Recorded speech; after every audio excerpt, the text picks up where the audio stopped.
I'm here with Paul. We're outside Old Trafford. Manchester United have won today comfortably in the end, although there was a little bit of a worry with their equaliser in the second half. What do you make of that today, Paul? Well, Fernandes has just raised everyone's game. Fred's been playing really well for the last few months, and I think he's had a bit of a bad press, but he's been linking up really well. A lot of one-touch passing. The move down the left for the goal. It just looks so much better with Fernandes in the team. It's like he's just because. I remember someone saying, I think it was either you or Housen, that he releases the ball early. Everything's quick with him. There's no dallying on the ball. Like when Pogba gets in those sort of positions, Pogba will be waiting for a run, or he'll just dither on the ball and end up giving it away. Everything's quick and one touch with Fernandes. And to be honest, why wouldn't get him in the summer, even though we weren't really in for him? That was the midfield position that we really needed. I don't think we'd be in the place that we are now if we'd have got him in the summertime.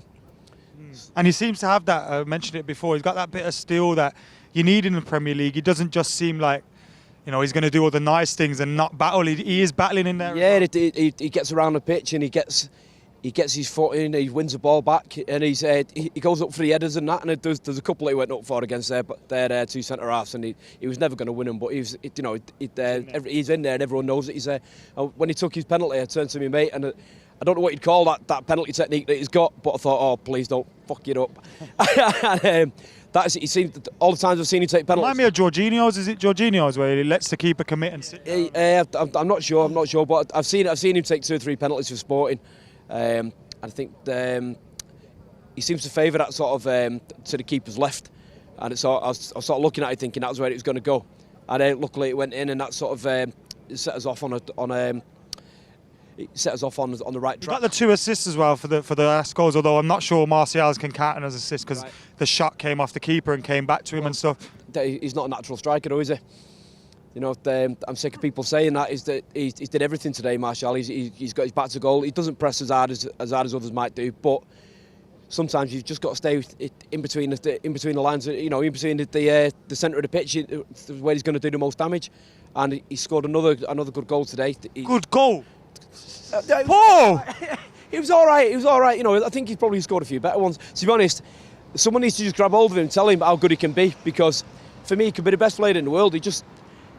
I think now we've got a midfield that's going to get the ball to him, and he's playing in that central position, and he got 10 minutes rest as well.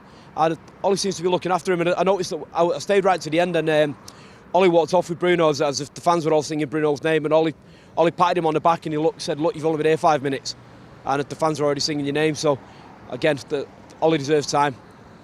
We've got 5 games unbeaten now, and hopefully we'll go on a good run to the end of the season. And it looks like we've got a squad again now. Now McTominay's back. Bailey the lunatic was back the other day. And yeah, it's starting to look like we've got some together. 3 clean sheets this week as well.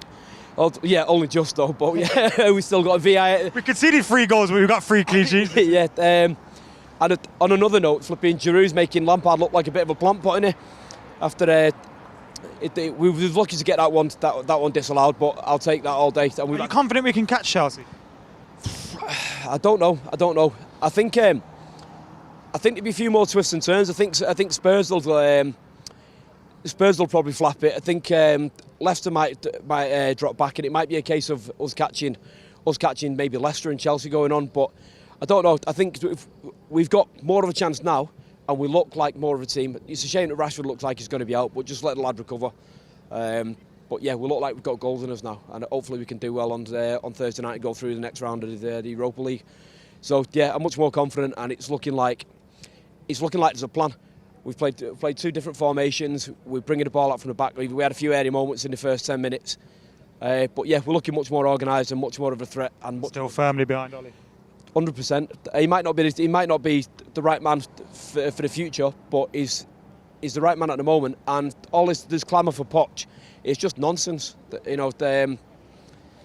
He's ultimately achieved nothing. He was there at 5 years. He spent, I think, 350, 400 million.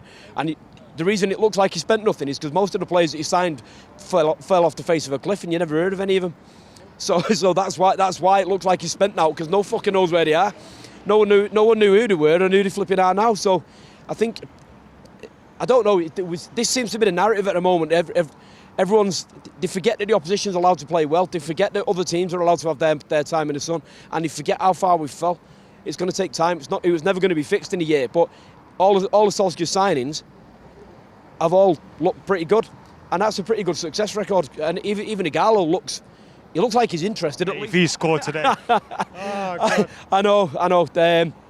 But I think he's still miles off the pace, isn't he, with his fitness, and I